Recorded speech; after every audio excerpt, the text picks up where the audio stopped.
তাই হাদির যে আধিপত্যের বিরুদ্ধে আন্দোলন সেটাও আমাদের একটা অন্যতম আন্দোলনের মধ্যে সেশন করা যায় মাদকাসক্তদের জন্য। এটার একটা সেন্টার আমি এই এলাকায় যে বালুঘাট এলাকায় এখন আছি এদিকে আমরা তৈরি করব ইনশাআল্লাহ। এই এলাকার দিকে তেমন কোনো সরকারি হাসপাতাল নেই, কিন্তু অনেক বড় একটা এলাকা। ঠিক এই এলাকায় আমরা একটা সরকারি হাসপাতালের ব্যবস্থা ইনশাআল্লাহ। আপনারা দেখেছেন যে ঢাকা শহর, তারপরে এই যে এলাকাটা বিশেষ করে আমরা এখন যে এলাকা আছি এই যে মানে আজিজ মার্কেট প্লাস হচ্ছে যে কালীবাড়ি এবং যে বালুঘাট ডিসিপি চত্বর থেকে এই এলাকার রাস্তাঘাটটা একদম অনুন্নত।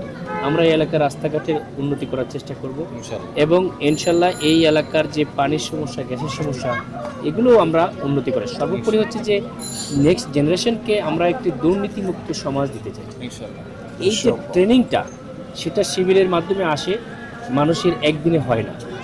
একই যারা ছাত্র তাদের দেখবেন কারো কারো চাঁদাবাজি করার ডকুমেন্টারি প্রকাশ হচ্ছে, রাইট আবার কেউ কেউ চাঁদাবাজি রোধ করছে, ঠিক কেউ কেউ মাদকাসক্তদেরকে ক্যাম্পাস থেকে দূরীভূত করছে, আবার কেউ কেউ মাদকাসক্তদের পুনর্বাসনের জন্য ক্যাম্পাসে জোরপূর্বক ধরে রাখার জন্য আন্দোলন করছে। ঠিক এই ডিফারেন্সটা ভবিষ্যতে আমরা সংসদে আনতে চাই ইনশাআল্লাহ। এবং সত্যিকারের দেশপ্রেমিক, যোগ্য, সৎ, নির্ভীক নেতৃত্বই জাতিকে উপহার দেওয়ার জন্য জামায়াত ইসলামী তাদের জীবন প্রাণ সংগ্রাম করে যাচ্ছে।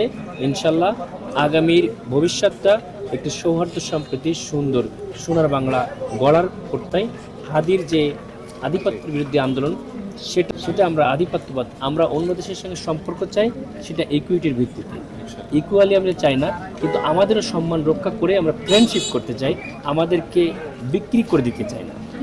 নিজের অধিকারটা রেখেই আমরা সম্পর্ক করব, নিজের ব্যক্তিত্বকে বিকিয়ে কোনো সম্পর্ক আমরা পররাষ্ট্র নীতিও চাই না।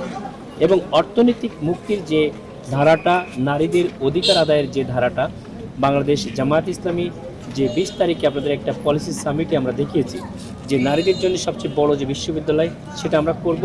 আমাদের যে শিক্ষা ব্যবস্থা এটা হচ্ছে ওয়েজ বেসড বা মজুরি বেসড, খুব নিম্নমানের ক্যাটাগরির চাকরি তারা পাবে এরকমভাবে শিক্ষা ব্যবস্থা। আমরা নারীদেরকে বিশ্ববিদ্যালয় করে তাদেরকে জন্য উচ্চ বেতনের চাকরি পাই সেটার ব্যবস্থা করবো ইনশাআল্লাহ। বড় বিশ্ববিদ্যালয় করে তাদেরকে আরও কর্মবিমুখ না, তাদেরকে আরও কর্মে আমরা বেশি করে ইনভলভ করাবো। আমাদের সততার ভিত্তিতে যদি লক্ষ লক্ষ কোটি টাকা বিদেশে না চলে যায়, এই বাংলাদেশ কোনো দেশের সহায়তা না পেলেও একটি উন্নত ধনী রাষ্ট্রে পরিণত হবে। এই লক্ষ্যেই আমরা কাজ করে যাব ইনশাআল্লাহ। ইনশাআল্লাহ। ধন্যবাদ।